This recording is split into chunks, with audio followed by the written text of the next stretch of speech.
Please let me out. Please. I want out. Only one way out. You either survive the night or become a part of it.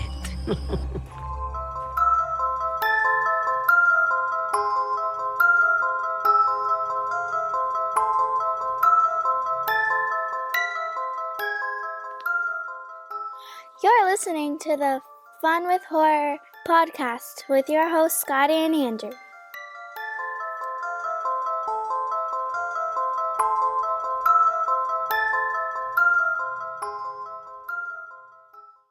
Hello, everybody. This is Scotty. And this is Andrew. And welcome to episode number 164 of Fun with Horror, the most wholesome horror movie review podcast in the entire world. This is the podcast in which two long-distance best friends stay in touch by giving each other horror movies to watch and discuss. Last time, I got to pick our movie, and I chose the 2025 movie, Until Dawn. But of course, stay tuned to the end of this episode where we hear what we're going to listen to, or watch what you're going to listen to next time, because Scotty will give us a movie that we can all enjoy together. But without further ado, hi, buddy. Together. Ooh. Is that a hint? Is that a hint? Oh, I don't know. Is it? No, because Together is not on home video yet. You son of a gun. You son of a gun. Hi, buddy. Hi, buddy. I love you. I love you. You know who else I love? Who? Our listeners.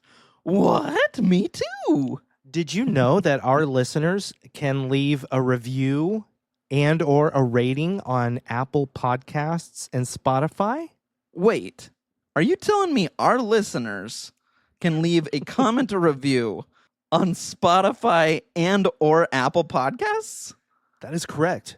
Wow. I didn't know. Well, now you do. Did you also know that listeners can leave comments on Spotify on each episode they want? What? On each episode, our listeners can leave a comment on Spotify. On My each episode gosh. that they want to. That's right, buddy. And we have 2 new comments on Spotify. Oh my gosh.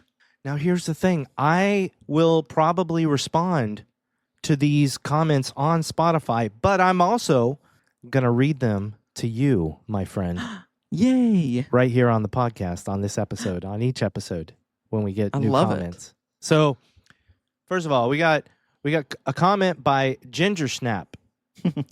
When I saw this, I thought it was about ginger snaps, but it's Right. not. It was on Bring Her Back. Ginger Snap said, I love that Andrew and Scott reminds me of my friend from back home. We are having a long-distance friendship too, and it is nice to see 2 friends who made the long-distance friendship work. It gives me a lot of hope. Aw. Also, you guys are always so nice and honest with your reviews, and I feel really informed about the movie you talk about, but you don't go through the plot as it happens. Instead, you jump around as you see right. So keep up the good work, guys, and I'll be sharing this to all my friends. Oh my gosh, that is the sweetest. Thank you so much, Ginger Snap. That's amazing. That is a wonderful review. That is so kind. I love that. Wow. Or comment. It's a comment, but it's also a review. Yeah, for sure. I like it. I feel warm fuzzies right now. Me too. Oh man, my heart grew 3 sizes. The size it was. I loved it. Aw, 3 sizes. Whatever that. The Grinch. I don't know. Well, Ginger Snap also left one other comment on the Monkey episode. Oh, sweet. They said, Stephen King is so amazing. Love him. I mean, that's just a fact. And we all agree with you. There you go.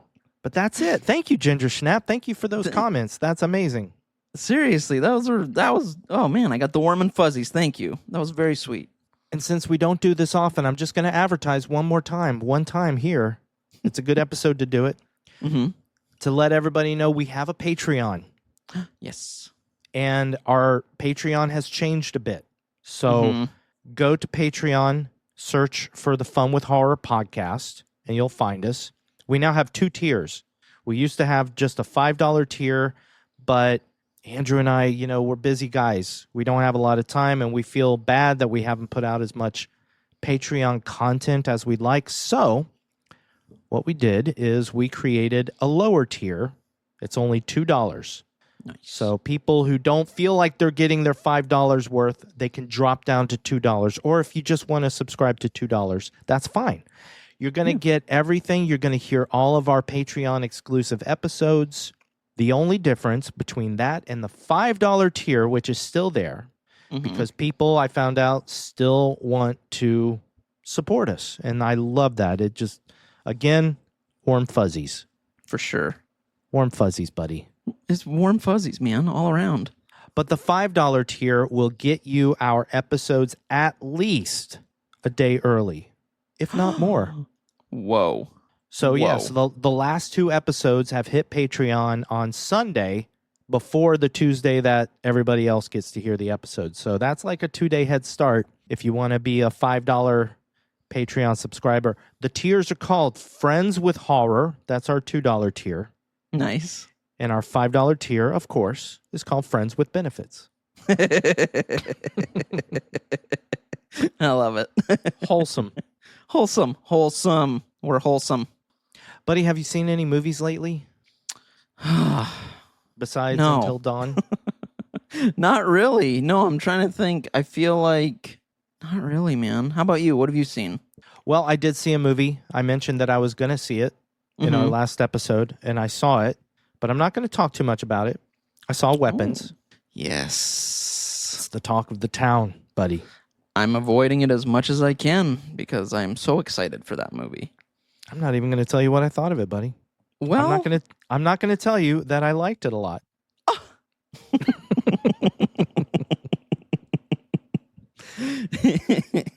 I love you.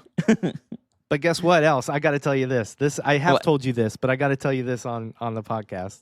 Yes, I'm so please. excited, buddy. So, as we know, in September, they are releasing all 7 Nightmare on Elm Street movies Yeah. in 4K on Blu-ray. And to make matters worse, Alamo Drafthouse is going to be showing all 7 movies in 4K. So, Oh my gosh. I went on to alamodrafthouse.com or whatever the website is, and I said, hey, let me get a ticket to the first movie, because guess what? I never saw the first movie in theaters. Right, yeah. I ended up getting tickets to the first 3 movies, and all of these are on different days. Awesome. I love it. And then I sat with myself. I sat in my thoughts, my friend, and I said, well, it would be a big time commitment, but it would be fun to see a couple more. So I got tickets to see 4 and 5. Yes. And then I had to wait, because here's what I did. I had joined Alamo Drafthouse's membership, which is kind of like the AMC thing. You pay a monthly fee and you get to go see as many movies as you want, whatever. I signed up for that membership, but you're only allowed to reserve 2 tickets per day. So I had to wait till the next morning. And the next morning I went on and I bought a ticket to see Freddy's Dead and a ticket to see Wes Craven's New Nightmare. So I'm seeing all 7 Nightmare on Elm Street movies in a theater in 4K. That's awesome, dude. That is so cool. I wish I was there for at least one of those. Oh my gosh. It's going to be so much fun. That is so cool. Oh. And it's going to be fun too, because you're going to, not only is it going to look beautiful and sound beautiful, but you're going to be with people that want to be there and see this and have that experience too. It's going to be a fun crowd. So that's awesome. I sure hope so, cool. Because while the first movie was pretty well sold after a couple hours, the other movies were in different states of emptiness or tickets soldness. Okay. So Freddy's Dead and New Nightmare did not have many tickets sold. In fact, none. Oh no. I think one of them had 2 other seats that were sold besides the seat that I got. And those are fun, man. I'll be honest with you, that whole series is fun. We've talked about it, but it's a fun series. Oh, man. We've said it before, buddy. The big 4. Freddy, Jason, Chucky, Leatherface. Of those 4, the Nightmare on Elm Street series is my favorite. Yeah. I reckon that when I go see these movies, I'll be at the Alamo Draft House until dawn. Every single night, something new is trying to kill us. Yeah, but why? Just think about it. If it was the same thing over and over again, you'd become less scared over time. Well, but what's more terrifying than not knowing what comes next? Whoever, whatever, is doing this, it wants to keep us afraid. Yeah, well, it's working. Until Dawn was released April 25th, 2025, and it was directed by David S. Sandberg and written by Gary Dauberman and Blair Butler. It stars Ella Rubin as Clover, Michael Cimino as Max, Odessa Zion as Nina, Ji Young Yu as Megan, Belmont Cameli as Abe, Maya Mitchell as Melanie, and Peter Stormare as Dr. Hill. Well, you love that part, don't you, buddy? Pronouncing names. That's your favorite part of the podcast. Between that and the 3-minute recap, my gosh. Well, buddy, this was your pick. Mm-hmm. Before you tell me about what you thought of the movie, can you remind everybody about the special meaning that the video game has for you? Yeah, I love this game. I thought it was a great video game. My wife and I played it together, which was a lot of fun, and beat it. I mean, it was a fun game that we actually went through from A to Z. So I really enjoyed this game. It scared us a bit. We definitely had some fun jumps together. Now, correct me if I'm wrong. You played the game with Cindy the same way I played the game with my ex, which is you handled all of the controls and any of the prompts that you'd have to do to move the right direction, or when you had to hold the controller still when you're hiding and stuff like that. And then Cindy would make all the dialogue decisions. Correct. Yep, that's exactly right. Isn't that amazing, though? We played it exactly the same way, and we had no idea. It doesn't surprise me, honestly, how we're so dang similar. Like, I love it. But it's like, yeah, that's right. Of course we did. Well, we have both played the video game. Yes. What did you think of this movie that departed a good bit from the video game? And I knew that going into it. I had like heard it that it's so I wasn't worried about that going into it. That being said, man, I really enjoyed this movie, buddy. Had a good time with it, and I'm excited to talk to you about it. But what did you think of this movie? I was very surprised at how much I enjoyed this movie. Yeah. This movie is a good time. It's just fun. It's a very fun movie. It is. Yes. And now, everybody, it is time for our spoiler warning, followed immediately by our trigger warnings. So if you haven't seen this movie and you don't want a single thing spoiled for you, this right here is the point of no return. Feel free to pause this episode and come back after you have watched the movie. But before we talk about the rest of the movie, we'd like to let you know of any major trigger warnings inspired by the website doesthedogdie.com. Not sponsored.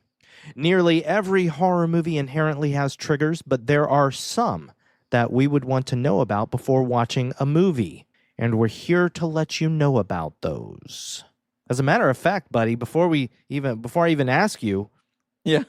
there's a movie coming out that I'm sure you've seen called Good Boy, and it's about a dog. His owner is being tormented by a haunting or something, and it's from the point of view of the dog. And I am terrified of watching this movie because I don't want anything bad to happen to the dog. And that is every comment on every advertisement. I bet. Oh my gosh. Everybody's like, if this dog dies, I am suing you. Right. Yeah, that's fair. Yeah. Oh my gosh. I don't know this. I had heard the title Good Boy, but I didn't know that was how the movie was going to be. That's wow. Okay. Yeah. Oh man. And I've seen pictures and the dog is adorable, and yeah. Oh boy. I will definitely be looking up doesthedogdie.com. Not sponsored. Not sponsored yet. Yet. Anyway, buddy, are there any animals in this movie? There are no animals in this movie. None. There you go. No major trigger warnings. Not at all. Yeah.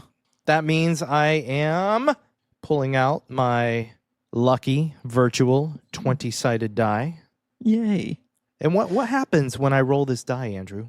Well, when you roll the orange die, Yes. if it's an even number, then you will be giving everyone the 3-minute recap. If it is an odd number, I will be giving everyone the 3-minute recap.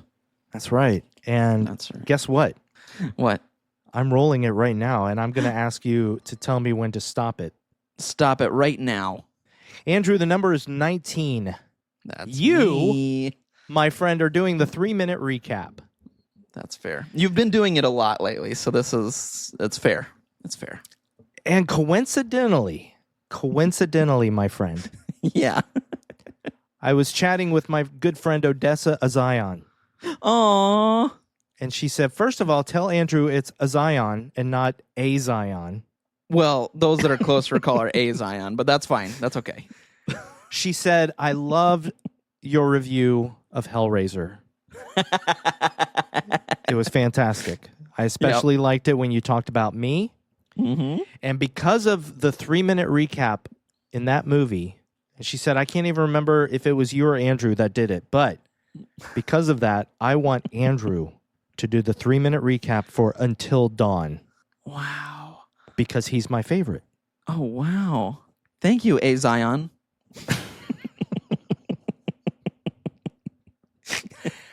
And then she said, tell him that I have such sights to show him if he comes in under 3 minutes. Whoa. Whoa. Whoa. Wow. So whenever you're ready, buddy, you got a lot resting on this one. I guess. Such sights to see. Also, she's great on the show Ghosts. CBS. She's great. Anyway. Not Here we sponsored. go. Not yet. I'm putting it out there. I got you for 3 minutes. 3 minutes of heat time. The movie, Until Dawn, begins with a young lady being chased by something in a tunnel underground. She's freaking out. She's trying to get away from this thing, this person, this being, and she starts clawing her way up, kicks this whatever behind her, and claws her way out of the ground up to the surface. When she gets up there, she turns over to see a masked man, and she says, I don't want to die again. What? Again? Don't worry, baby birds. We'll feed you. We then jump to Clover, Megan, the girl from the beginning's sister.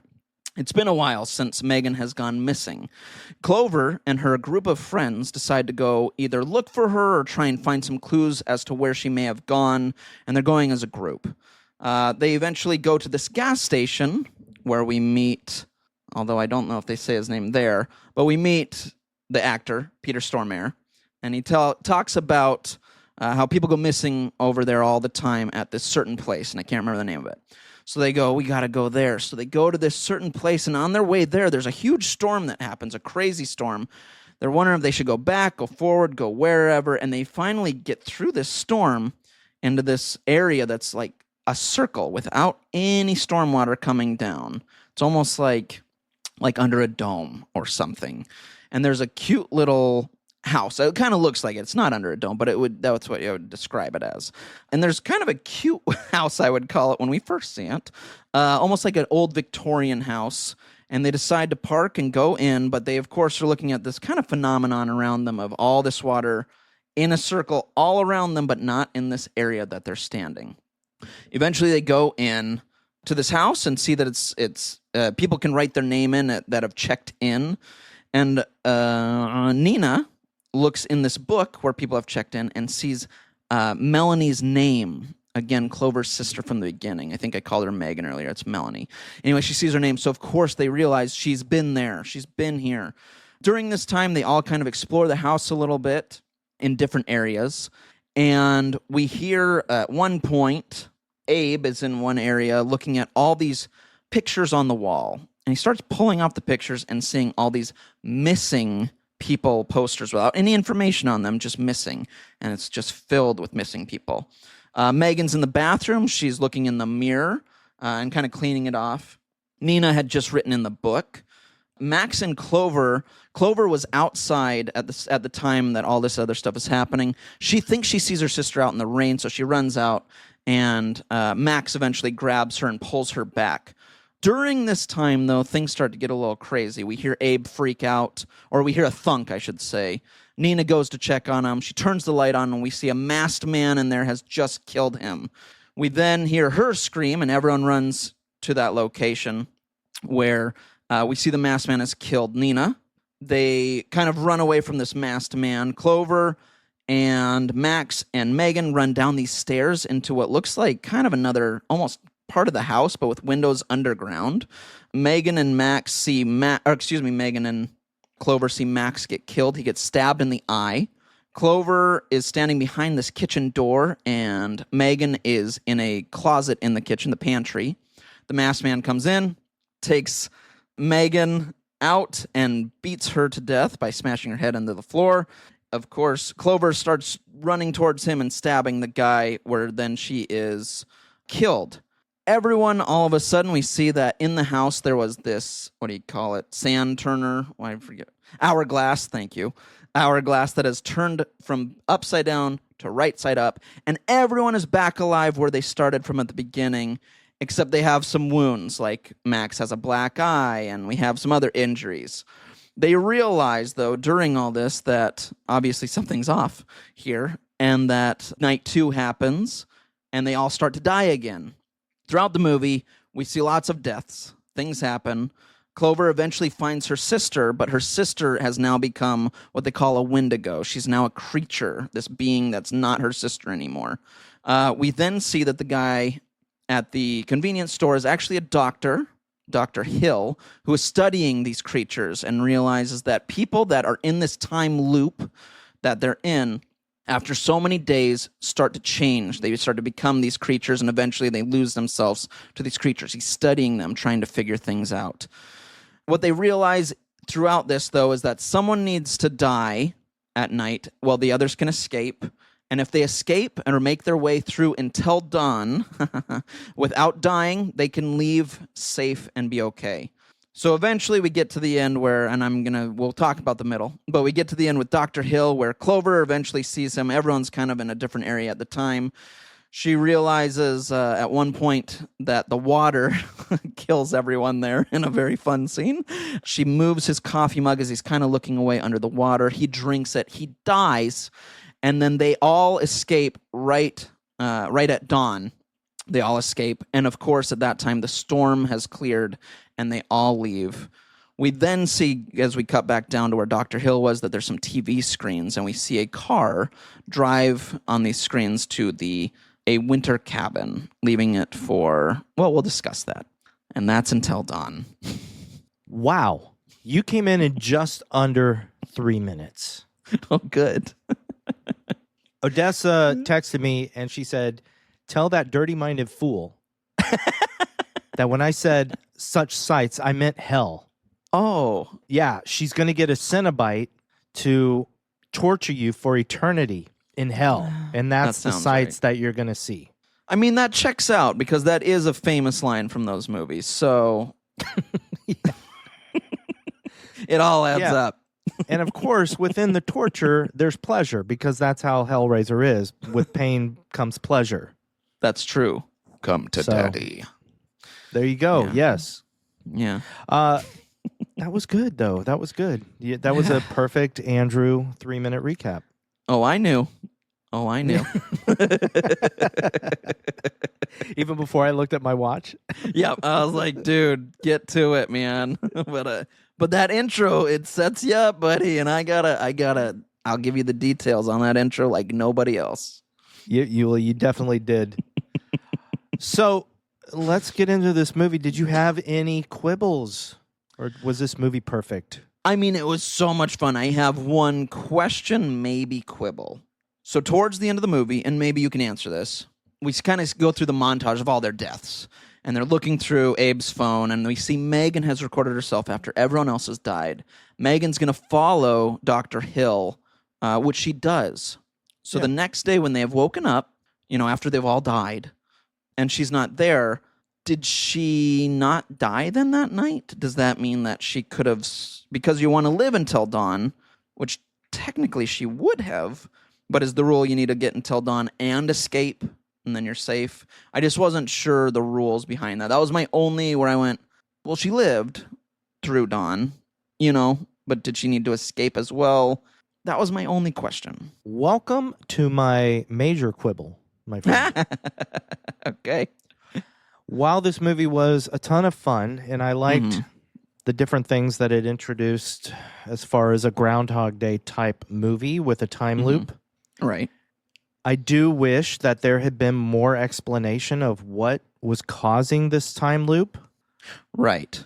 What happened to Megan when she went down that hall, was she dying to that Wendigo?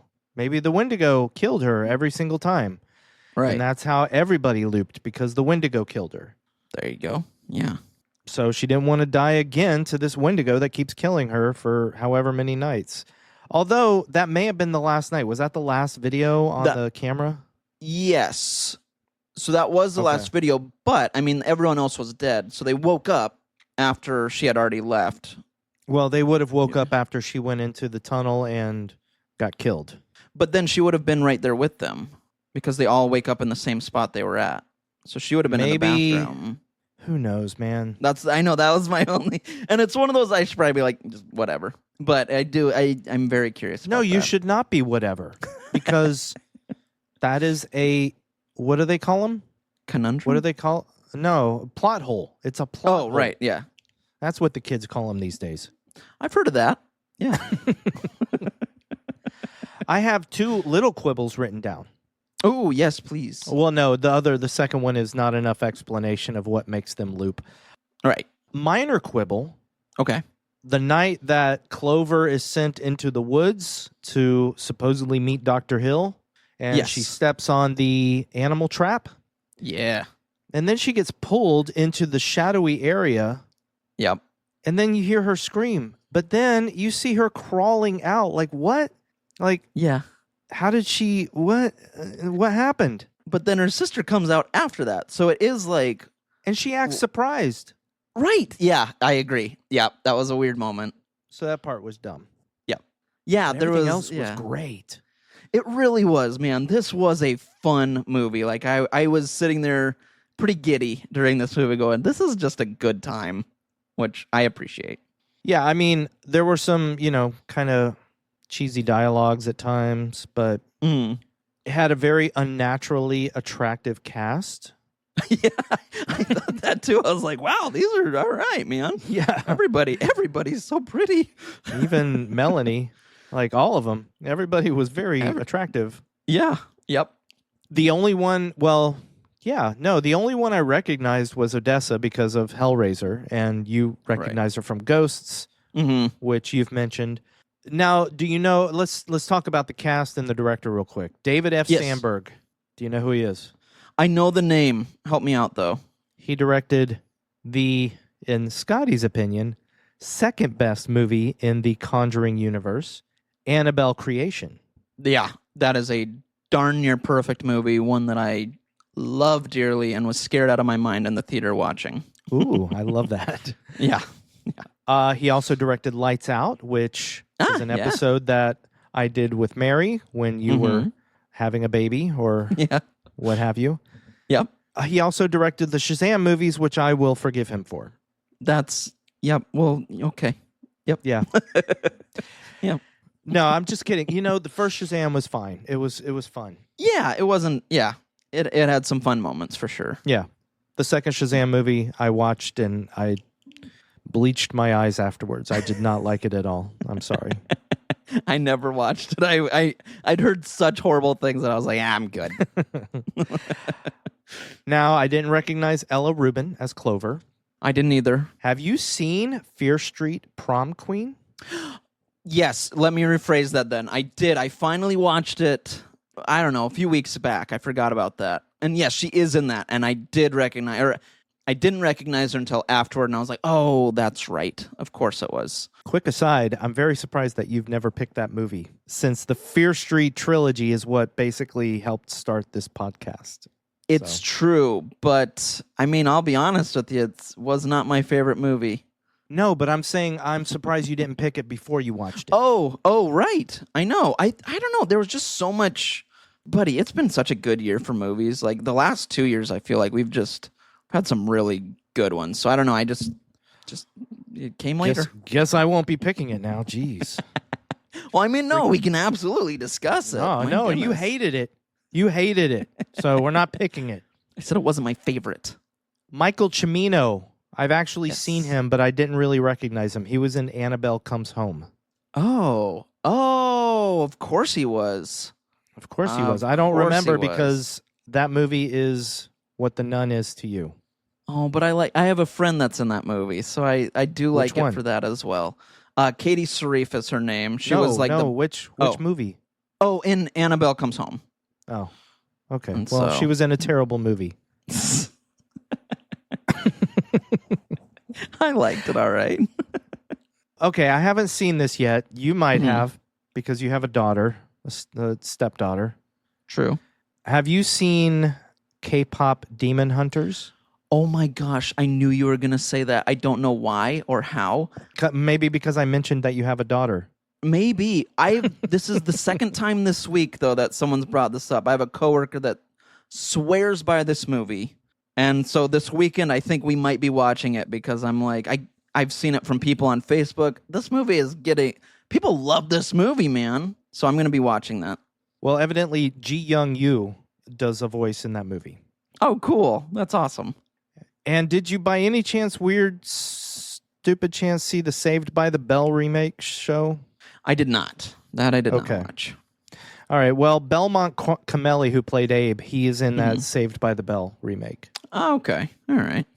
And of course, have you seen Fargo? Yes. Peter Stormare was in Fargo. What? That must be the only What? thing I've ever seen him in. He's not in many movies, right? Not many. I have to admit that when he appeared in the convenience store, Uh-huh. my goldfish brain was like, wait, he was in the game, right? And I had to look up the cast of the game to make sure. And then I Yep. was like, oh, that's right. He's Dr. Hill. Yep. And my mind still didn't go, oh, maybe he's Dr. Hill in this too. I thought they Right. had just given him a cameo. Well, I thought that at first, too. Like, I was like, oh, that's fun. We got a little Easter egg. Like, if you played the game, you go, oh, of course. That's fun. Yeah.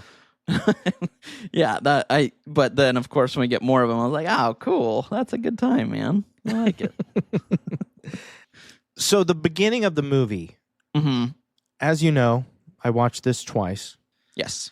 And the second time I watched this movie, I got kind of sad at the beginning. Oh, yeah, I get you. Because if you've seen the movie, you realize that her coming out of the ground, she has made it to like the underground. She's gone down and she's gotten past all these Wendigos and stuff, and she's made it out of the grave, like the ground that they all make their way out of. So she was probably very close to making it to the end, and then she died by the psycho. Right. The masked killer. Sandberg in the commentary calls him the psycho. Oh, okay. Okay. But yeah, Oh, that is true, huh? Oh, that is sad. She was so close. yeah. And then, It was of course, we very see her sad. fate as a Wendigo. So that's, oh, man. What a bummer. What did you think of that masked killer? So I really enjoyed it, but I will say, of course, they took the similar design as the video game, which I was like, oh, cool. I'm all about Yeah, that. 'cause no, it's it was very, almost very- exact. Yeah, so I thought that was cool. And that's one thing I wanted to talk about too. I was absolutely fine that this did not follow the game. I was perfectly fine with that. And like I said, I had a heads up, but watching, I was like, it's a cool, it's its own story in that world, and I like that. I'm all for it. So I like these Easter eggs. I like these shout outs. I like the mask that they're using. I think it's cool. I do too. I agree with you. I think I actually prefer them going so far away from the story in the game, because the game itself is so much of a movie, of a story, that I don't know if I would have had so much fun just rewatching that story that I've already seen cinematically. Like the game Right. is so cinematic. Yep, you're right. So I'm glad that they changed it. And just like you said, I'm glad that they threw in Easter eggs so that you kind of feel like that happened in this world, maybe. Who knows? Right. Yeah, exactly. Although there's no time loop or anything in the game. There's not, but I mean, anytime you find a totem, you get kind of like a premonition of a future that could come. And so that was how I kind of looked at it. I was like, oh, that's cool. Like you get kind of that possible future. I don't know. It was cool. It worked for me as sort of a time, predicting whatever. I guess we should warn people that we might say some minor game spoilers, but not major. Yeah, I would agree with you on that. Because we're going to talk about some of the Easter eggs and maybe a couple of the differences. You mentioned we saw Joshua Washington, Rami Malek's face at the end, so that was another Easter egg. Yep, that was fun. Now, you made a comment at the end of your 3-minute recap, which, again, beautifully done, just under 3 minutes. It was fantastic. You made a comment that is semi-accurate. Okay, yes, yeah. Go ahead. You know what I'm going to say. I'm assuming when I talked about the winter cabin. Yes. And I've looked this up. I did look this up because I was very curious. Is this movie a prequel? Is it like a sidequel? Is it just in the same universe, or is it its own thing? And there's different interpretations. Maybe the commentary says something totally different. I don't know. It does. Okay. It does. So I want to hear what you think. So my thought, though, when I initially watched it and what I've read, and I like this theory, but again, might be totally wrong. Look at your face, it is. But I did like the theory that this could be almost a prequel to the game, because the game starts in a winter lodge during when the snow is coming down and everything, and we see a van come up and. Wait, is it snowing in the game? Is it snowy? Mm-hmm, yeah. I don't remember. At least at the beginning, because remember, we get like, if I remember right, and I might be wrong, we get kind of a prologue of what happened initially, and then it's a year later that they all go back to kind of remember what had happened to the girls that went missing. And I believe one of those it's snowing, so maybe it was the initial one where it's snowing, but I don't remember. I can't remember that. Okay. Just full disclosure to our listeners, we're going to I'm going to Deadpool it and break the fourth wall here. I actually texted Andrew and I said, Andrew and I do not talk about what we think of a movie until we record. True. So we've said this before, but if you're listening to this and you've never heard this, yes, Andrew and I are surprised every single time. We make it a point not to tell each other what we thought of a movie until we record. So when I ask Andrew what he thought of a movie, that's my first time hearing it, and vice versa. So, however, this time after I watched the movie, I did text Andrew, and I asked him, I said, not to jump too far ahead, but how is your memory of the video game? Right. And I told him that I don't remember the video game hardly at all, so I was going to lean on him for a lot of the answers. Now, I did look up the plot of the video game, because like I said, I have a terrible memory when it comes to these things. So I did look up the plot, so I know the major arc of the story of the game, and I know how it's different from what we saw in the movie. Right. In my mind, it was not snowing during the bulk of the video game. So, and maybe I should say it wasn't necessarily snowing, but there was snow on the ground. It's winter time. They were cold, and like I said, I should have looked it up, but I can't remember if it was just the beginning or if it's through the whole thing. But I know at one point there was snow because I just remember that being the case. Well, what Sandberg said in the commentary is that he didn't intend for it to be from the video game. Okay. What he was trying to present with that was that the characters in this movie, they escaped. He didn't want the audience to think, oh, maybe they're still stuck in a loop and they just don't know it. No, he wanted the audience to know these characters escaped, but this is something where a different loop, a different set of characters might be in a different location with a different loop. Okay. I like that. Yeah, I like that. I like it. It kind of doesn't make sense with other things that were said in the movie. Yeah, I suppose you're right, huh? I liked the movie. I liked it a lot. I feel like some of the plot points weren't fleshed out very well with the writers. Mm-hmm. No offense to the writers, like I said, you made a very fun movie. Yes. But yeah, there's just a few holes. Yep, I agree with you. I definitely agree. That said, he did mention that if the audience wants to think that this is the beginning of the video game that they're seeing, then that's totally fine. But in his mind, the events of this movie happened after the events of the video game. So the only thing that I'm thinking of is in the video game, Dr. Hill is a character that actually doesn't necessarily exist. Okay. Yeah. So, but in this, he does, obviously. So I don't know. I don't know if they connect. Yeah, I don't think it's a very serious thought that the video game takes place in this universe of the movie. I think it's just a fun little thought in the director's mind and maybe in the writers.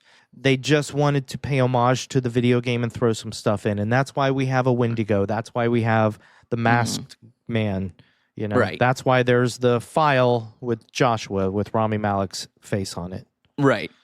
So I get that. So one thing I was worried about going into this movie.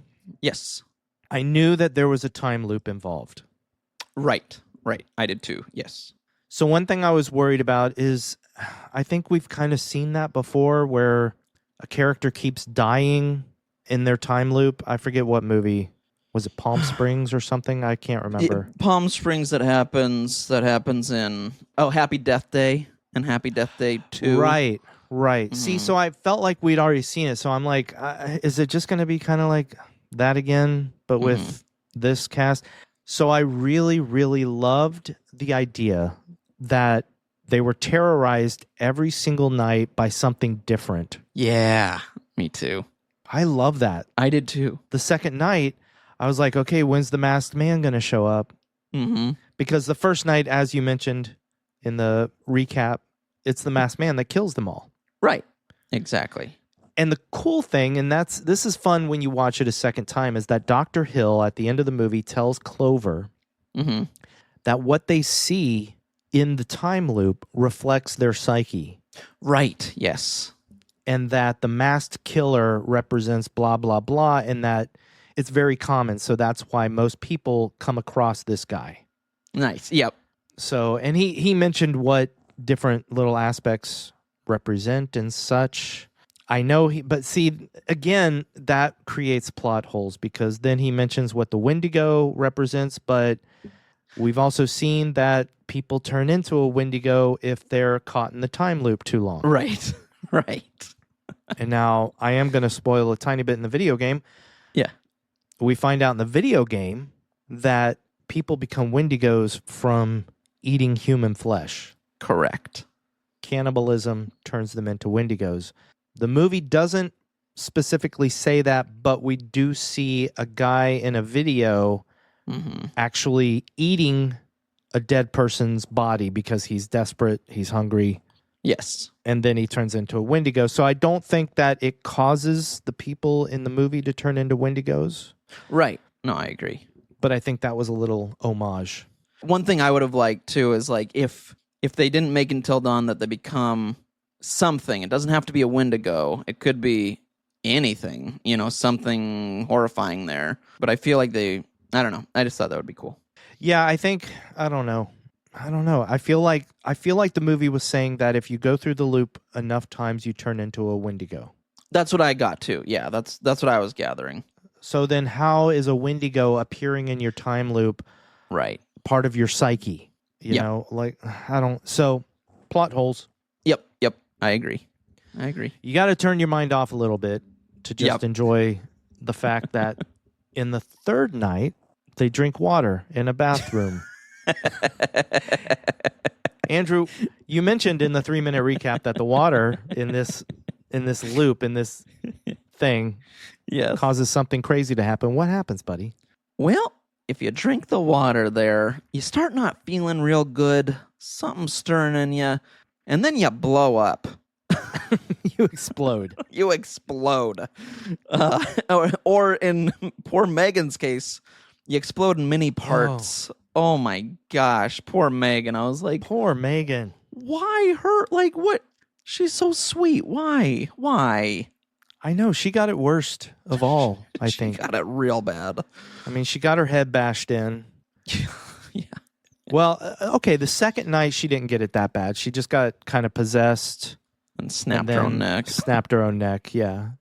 Third night, first the lower half of one of her legs explodes, and then her belly starts to grow. Yeah. And then her belly explodes under her. Yes. Jeez. Oh my gosh. Oh, brutal. Poor Megan. And she was the sweetest. So. She was. That's why I was like, oh, why? But yeah, the third night they all explode. Yeah. And see, again, this is something I love about this movie. I love that there was different ways. I love that we find out that the point of all this is to make them scared. Yes. Yeah. So that they don't find a way out of the loop. Right. Because they have to survive until dawn. Right. High five because I said the movie title. That's the way to do it, buddy. So I love the fact that they wake up at one point and it's night 13. Yes. Yeah. Because I think we see like 4 different nights. That I think so. I think you're right. Before we fast forward to night 13. And I love that the movie becomes kind of a found footage movie because they've recorded all these things that happened to them on the other nights with the iPhone, with the camera phone. And that was really fun because we got to see a bunch of little things happening to our cast. And the hallway. I love that. Oh gosh. Yeah, that was creepy. That actually gave me. Well, I don't want to spoil anything because it's a good jump scare. Well, no, it reminded me of another movie, and I just don't want to. No, but what happened in the hallway? Yeah. Well, we see like they're all kind of. It's dark, and we see kind of a mask, kind of at the end of the hallway, and they're like, what is that a? What is that? And then all of a sudden it just starts getting closer, and it's like this giant being or whatever that wipes them out, But it's done really well where you're like, yeah, that looks creepy. And then it shoots out as this giant, and it was pretty cool. It was a good moment. Speaking of giant, one of my favorite moments, and it's such a short moment, is when Abe and Nina are about to drive away, and when they drive into the rain, they see this huge creature in the woods, but it's just like a shadowy, you don't see a lot of detail. It's just this giant thing. And then they back up. Yeah. And then I the like masked that man too. kills them. Oh yeah. Yep. Yeah, he does. Yep. Yeah. I really, really loved all that. Me too. It was fun. Like you said, it was a good time. Now on the third night, I think it was fourth night.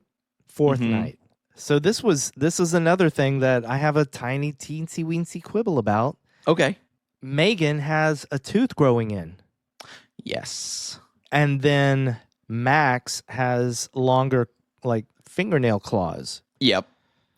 And that's it. We don't hear anything else. Now here's the thing, buddy. Yeah. They actually cut out a scene where they actually did have a werewolf showing up.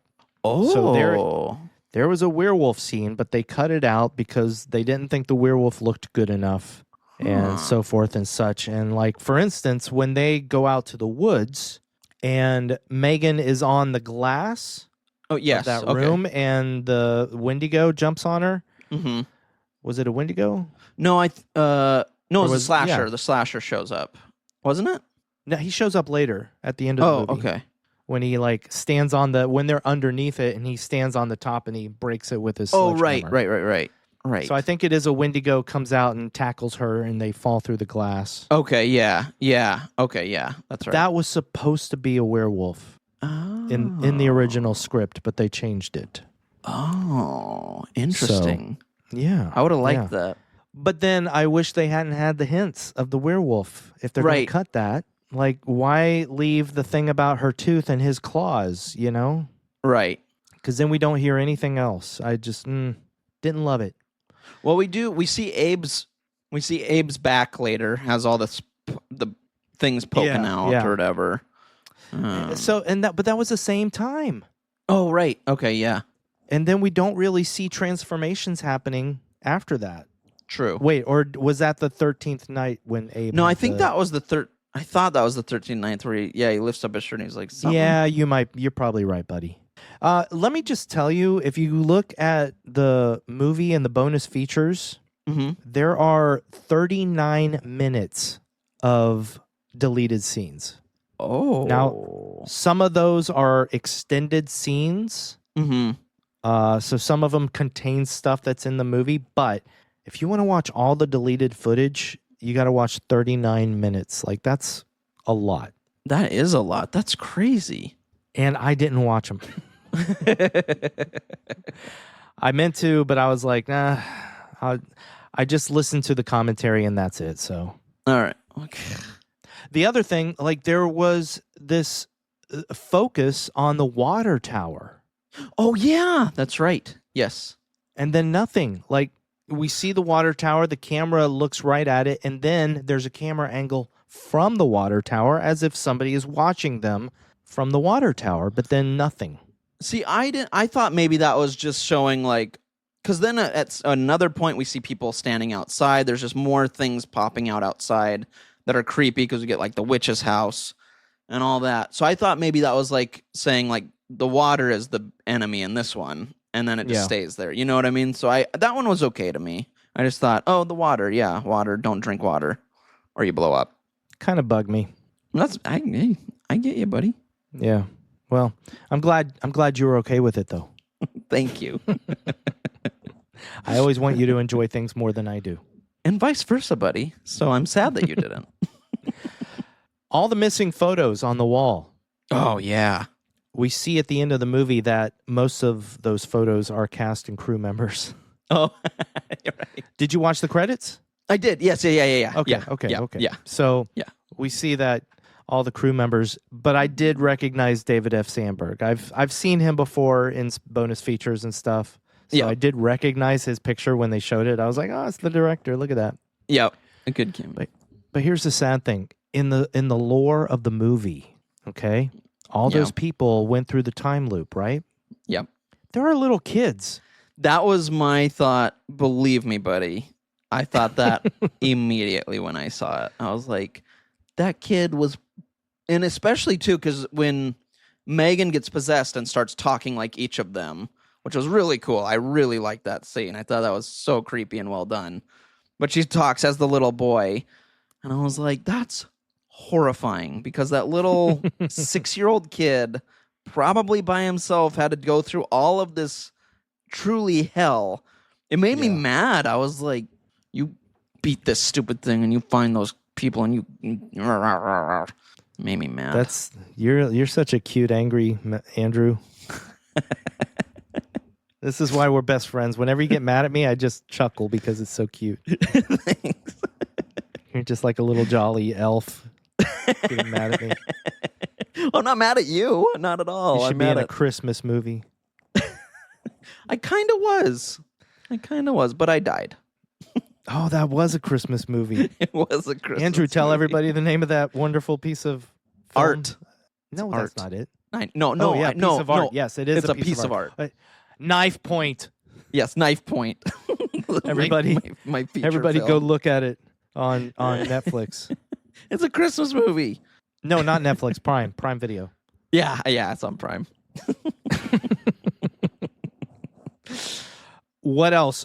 The doll room. What'd you think of the doll room in the witch house? Oh, I loved it. I loved it. I actually loved kind of everything about the witch's house. I loved the masks on the mannequins that were all similar, to the killer mask. I love that it was gone after she gets possessed. I was like, oh, there we go. But that doll room was so much fun. I loved the rocking chair. Because that whole time was very tense for me. Because I'm like, I know something's going to pop up at some point, obviously. Or she is. So I was waiting, but I was like, oh, I love these dolls. I love them. You know what's great is that, we mentioned that we don't know what we thought of a movie before we record and we tell each other. Right. But I knew what you thought of this movie. When I watched this movie, there were so many points where I was like, oh, Andrew's going to love this. Because I did watch it before you. Oh, right. Yes, you did. Yeah. I think I watched it on a Friday night and you watched it the next night. Yep. But yeah, I was sitting there going like, Andrew's going to love this. Look, this was made for Andrew. Oh, totally. Not only do we get dolls, we get a clown doll too. I was like, this is my happy place. You know what else you're going to love about this movie? What? Is that they tried their hardest, their darndest even, to do most of the special effects practically. I do love that. I do love that a lot. Obviously, there's some CG. Right. But there are some surprising things. Like, for instance, Max getting the wood splinter thing through his eye. Yeah. That was practical. Yeah, that was a dummy. Whoa. Shoved it through a dummy's head because they did it CG and it didn't look real enough for them. Whoa, that was good. I never would have got that. That's awesome. Bam, mother clucker. Oh, that's so cool, though. I love that. Yeah. If you watch the movie and you look at the special effects, you'll be surprised at how many of them you go, wow, that is practical, for sure. Nice. The exploding people, that was practical. That was not CG. I believe that one. I believe that because it looked like it could have been done practically. And I that's awesome. I love that. Amazing. Oh, I love it. Megan, after her leg blows off, right? When she's crawling towards them, that is not CG. That is an amputee double. Is it really? Yes. Wow, that's awesome. That is really cool because it looked real, so that makes sense. Yeah, they went to really nice lengths to do practical effects as much as they could. However, I did learn something. I learned something, buddy. And What did you learn? I went to work and I asked the special effects guys at my work because there's guys that do visual effects and stuff. Yeah. I learned that, when you watch an older movie and somebody dies in the movie and you see them laying there dead, but you're like, oh, I saw him breathing. Yep. Or, oh, I saw her eyelid flutter. Yep. Totally. Well, nowadays, they get rid of that with CG, with computer graphics. Oh, funny. Because that's what Sandberg said. He said, I think it's when Megan dies after her neck breaks. Oh, yeah. I think she's laying there and they use CG to get rid of her breathing. That's crazy. I did not know that. Yeah, isn't that cool? That is really cool. If you can, that's perfect. Another thing I really liked the idea, first of all, that they remember what happened to them the night before. Yes. Yep. They're looping, but like the first time they loop, when it shows all of them, like for instance, Nina, she's signing her name in the thing again, and she goes, she feels like, oh my God, I died, Yes, yeah. And I love that, and I love the fact that they have, like you mentioned in the recap, they have like scars. They have like something showing at least the night after they die. They have a scar. Like Max, for instance, has like a black eye, kind of. Right. Yeah. Because he had his eye poked out and stuff. And then Megan's got bruises, but then they're not there the night after that. Right. Then they have all new bruises and stuff. So, no, I thought that was cool too. Yeah. I was also surprised. Now, again, this is like, why does one person have to die? Is that real? Is that true? Right. I don't know. There's no explanation. Why does somebody have to die? I don't know. At the end, she kills Dr. Hill with the water. Right. And he's the one that died. I am very surprised that they didn't kill off Abe.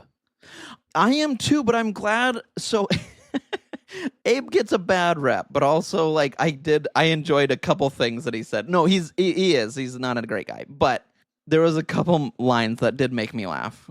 Like, where he was like, on night 2 after Megan gets possessed, and I think it's Max is like, we need a, if we have faith or something, then this won't happen to us. And Abe was like, I have faith. I have lots of faith. And it just made me laugh. I was like, oh, Abe. I'm glad it made you laugh, buddy. I didn't. You didn't laugh? No, he was a douche. He was, but that line made me laugh. It did make me laugh. It made me think he was a weak little man-child. Well, let me rephrase in this it too. Group of friends that I know have been through thick and thin together. I know he wasn't great, but he did help them at the end. So I said, okay, well that's good at least. But I did love. But then he turns into a douche again. He's like, "You guys just going to stand there?" Like somehow when they came out of the grave, he just ran to the car like a. True. Come on, Abe. But he's ready to go, dude. They just went through literal hell. But I did love when he's sassing all of them, and they already know they're gonna die, and Nina just stabs him with the whatever it was. I can't remember something. Yeah. And then when the masked man comes in, she's like, him first. I was like, that was pretty. I liked that line. I was like, she's a bad, or I did too because he deserved it. Yeah. Yep. F Abe. And you know what? There was a little bit of the end cut out. Oh. And I'm going to tell you about it because it would have made Abe even more of a douche. Oh, no. Okay. And not a Jack Black skidoosh. Sorry. Kung Fu Panda. So in the extended version, I guess, or in the deleted scene, they start to walk to the car at the end. Okay. But then Clover turns around and goes and she opens the locket that she has on her chain, and it's got a picture of her and her sister. And she goes and she puts it on the grave, the cross on the grave. Oh, okay. And she leaves it there. But when she does, Abe's like, "Come on, what are you doing?" Sandberg was talking about that, and I was like, man, I already don't like the guy. I would have hated him, and that would have been a bummer of an ending. Like, yeah, with him like harassing her to leave. Right, as she's doing something obviously meaningful. Yeah. Yeah, I agree with you. I wouldn't have liked that. I'm glad they didn't do that. I would have not liked that. There's a line of dialogue, and I can't remember who says it, but I think it's said during music, so I wrote it down in my notes and not as a possible soundbite. But on the 13th night, I do like that they say it means more when you only have one shot. I think Clover says it. Yep, that is a good line. Also, the red light scene was kind of cool. Yeah, that was cool. Initially, I didn't care for that. I thought it was cool but cliche. Right. But then David in the commentary said that was kind of an homage to Lights Out. Oh, of course it was. And I was like, oh, there you go. That's cool. Okay, I like the scene now. Yeah, that's cute. And actually, that sparked something else in my mind where I was thinking about this, where if you see a movie that kind of takes something from something else, if they call it out in the movie, I'm much happier with it. Like, for instance, in this movie, they're like, so we're going through a time loop like all those movies, and they call it out. And I'm like, good. You're not making it, because I hate it when movies like do something similar and you're like, well, that's exactly like these other movies. And they kind of make it like it's, oh, we just thought of this. But I like that when people call it out like, oh yeah, this is just like that. And I go, yeah, it is, but you're owning it and you're doing something different based on kind of that. I like that. That to me, I'm like, good, own it if you're doing something that's similar. Yeah. Yeah, absolutely. So I appreciated that line in this. Well, that leaves the music, buddy. What did you think of the music? Good, actually. This one I thought was pretty good. Do you know why? Why? You thought it was good? Why did I think it was good? Because it was one of my favorites, Benjamin Wallfisch again. Hey, there we go. Look at that.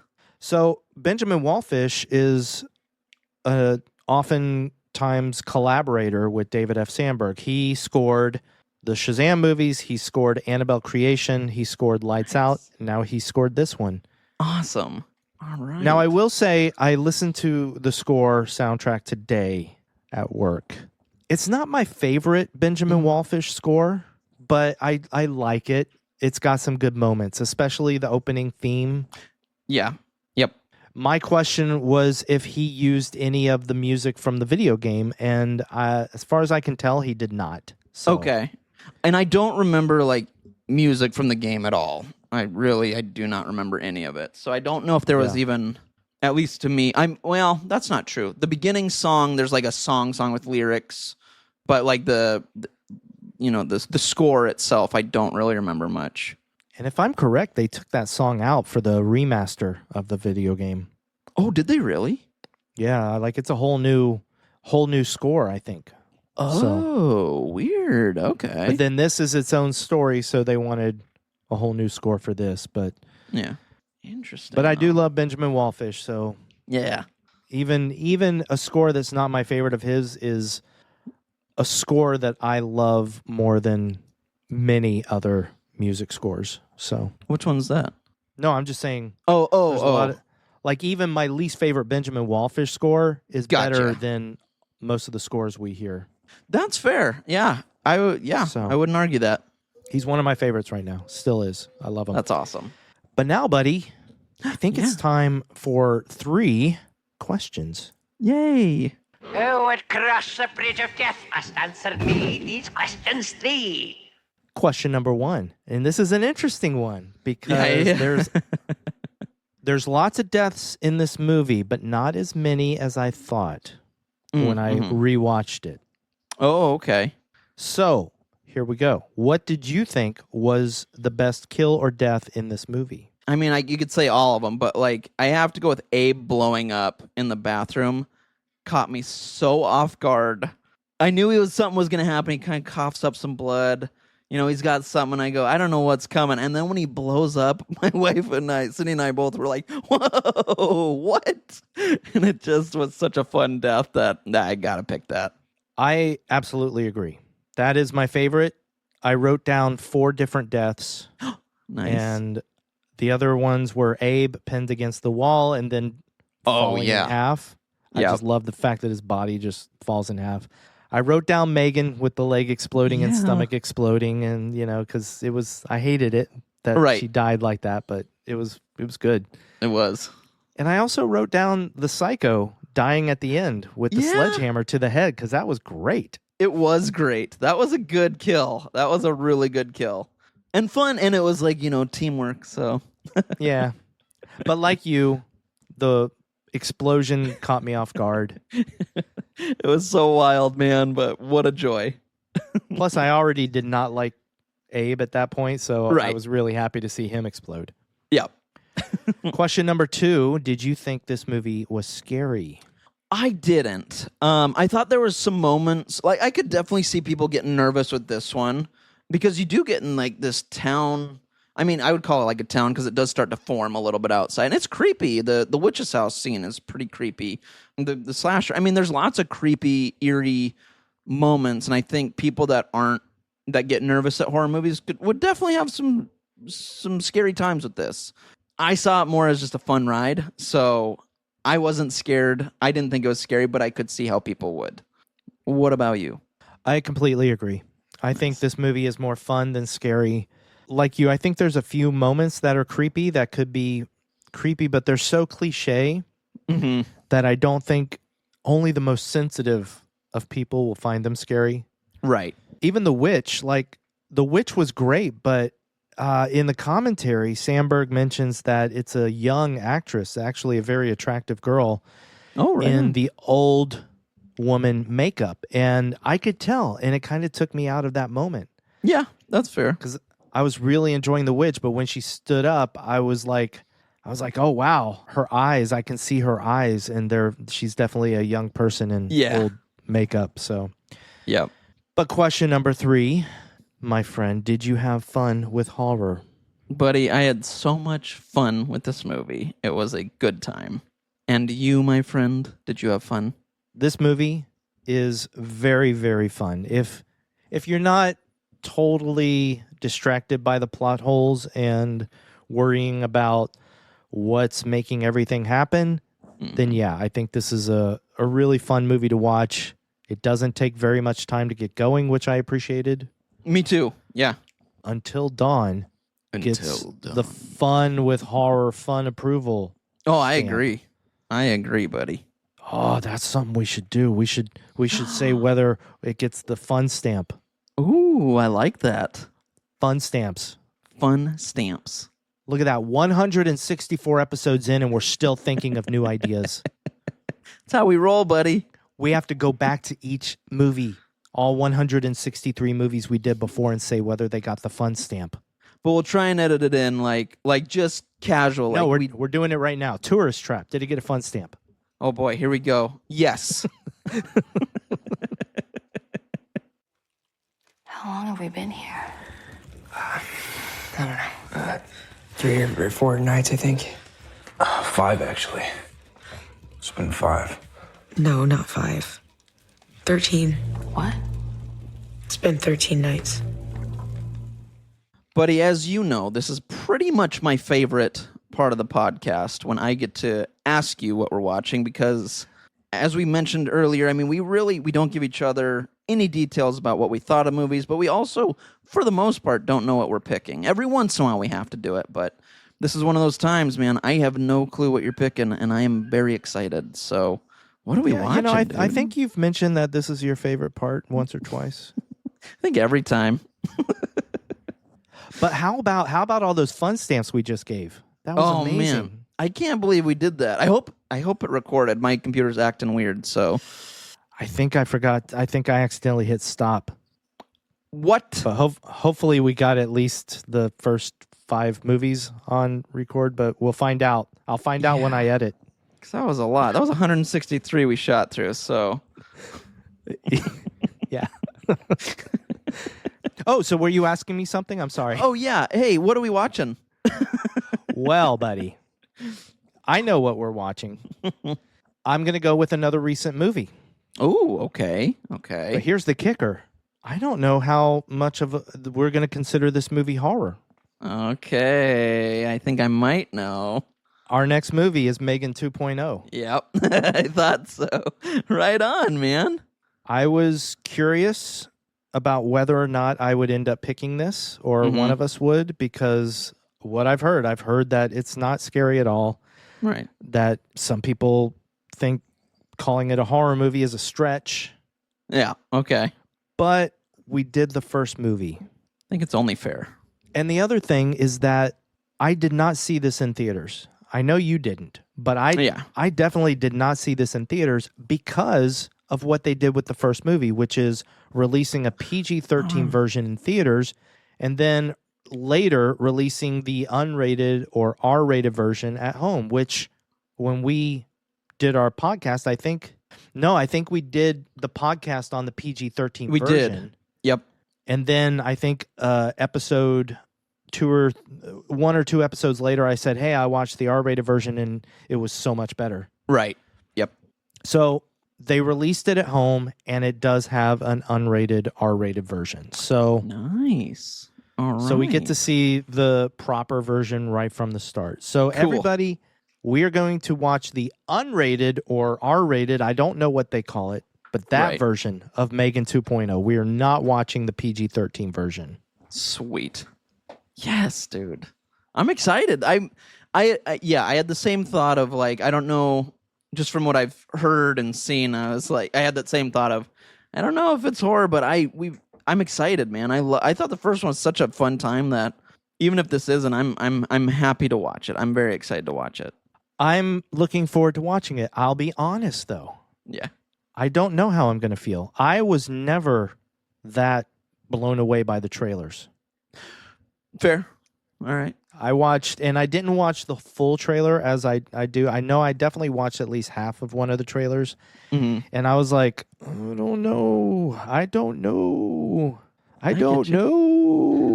And then the person next to me was like, why do you keep saying that to yourself? Stop it.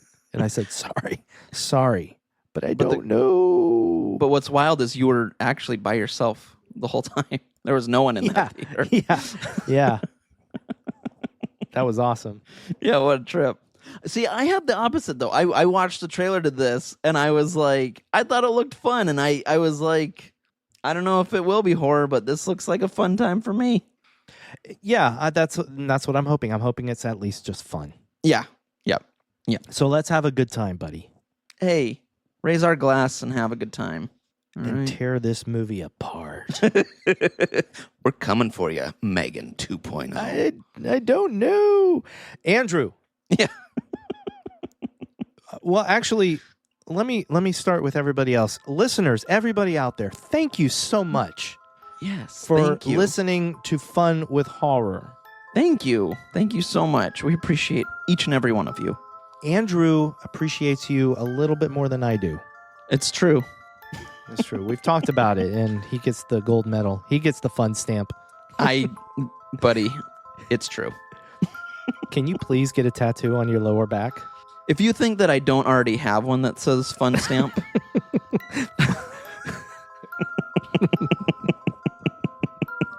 Just fun. yeah, just fun. 3 big letters as a tramp stamp. Oh, boy. Well, Andrew 2.0, I love you. I love you too, Scotty 2.0. Okay, bye. Bye.